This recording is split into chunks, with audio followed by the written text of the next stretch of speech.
Bonjour à toi. Dans cette petite vidéo, laisse-moi te montrer la voix de The Isolated Zone, Shinku Shitai en VO. C'est limite plus facile à prononcer en japonais qu'en anglais, car avec le the qui se prononce zi devant une voyelle et le prétérit qui se prononce id après un son t, mais bon, faut bien lui donner un nom à ce manga, pas vrai?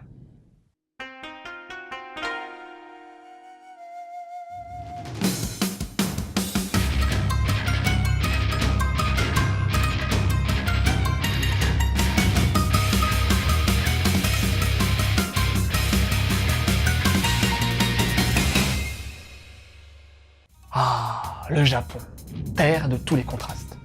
Terre aussi des tremblements de terre. C'est d'ailleurs ce qui va se passer dans la région du Kanto, là où se situe Tokyo. Et attention, c'est pas un truc de jouvencelle ce séisme, puisqu'il tape quand même 8.4 sur l'échelle de Richter.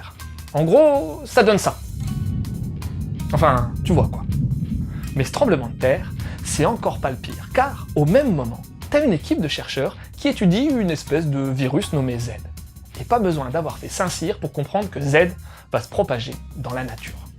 Va alors s'en suivre une grosse zone de quarantaine dans laquelle tout le monde va être abandonné par le gouvernement. Là-dedans, c'est désormais la loi de la jungle. Pas évident de survivre pour Tetsu, un gamin de 12 ans et sa bande. Violence, désespoir, mais également maladie, famine et mort. Bienvenue dans The Isolated Zone, un manga parfait pour les fêtes de fin d'année.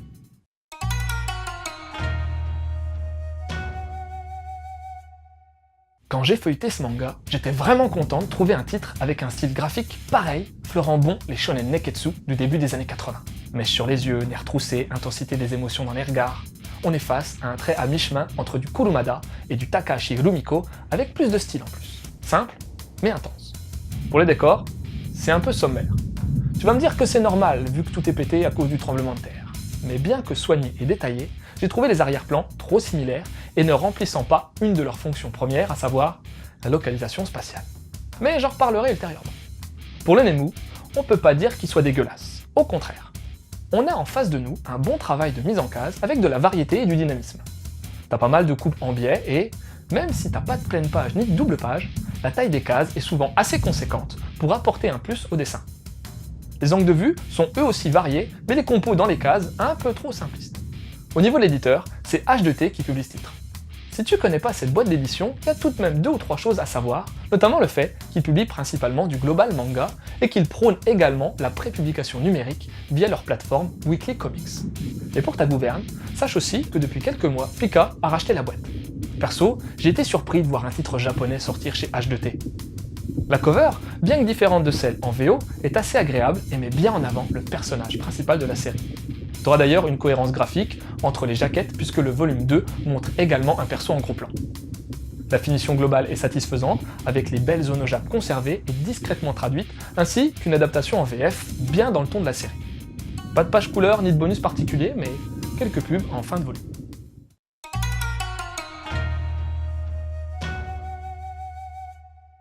La mangaka se nomme Yazawa Nao, et si tu la connais pas, t'as peut-être entendu parler au milieu des années 90 de Wedding Peach.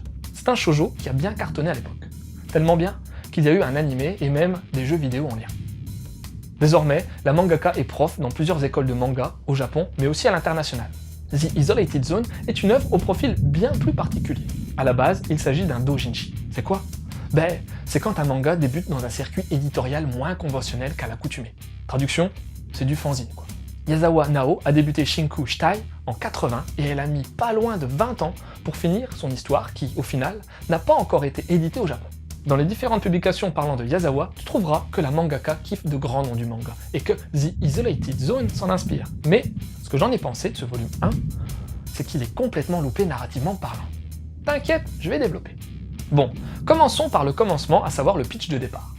Même s'il n'est pas hyper original, il est tout de même solide, et j'aime bien le côté post-apo qui se dégage de ce titre.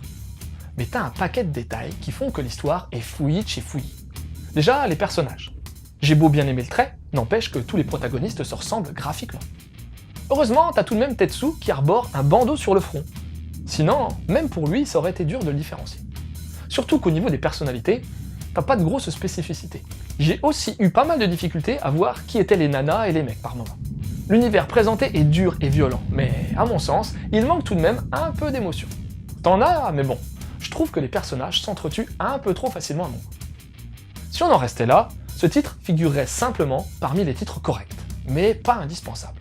Et pourtant, un gros défaut le fait basculer du côté des volumes 1 mal fagotés. En clair, j'ai eu un mal de chien à me repérer dans l'histoire. Déjà, t'as le qui est chiant. Mais t'as aussi et surtout les transitions qui sont inexistantes.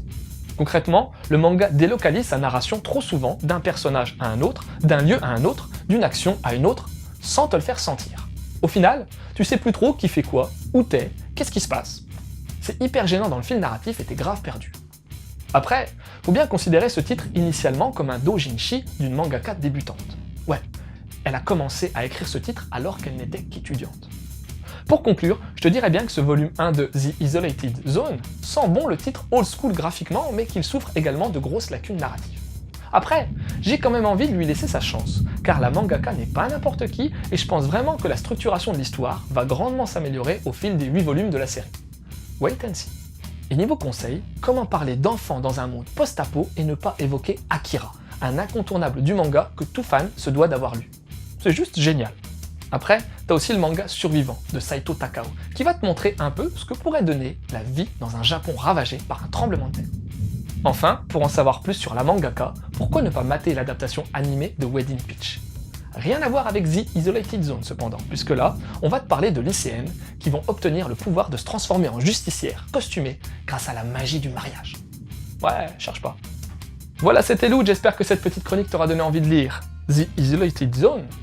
Je te laisse et continue de suivre la voie du manga.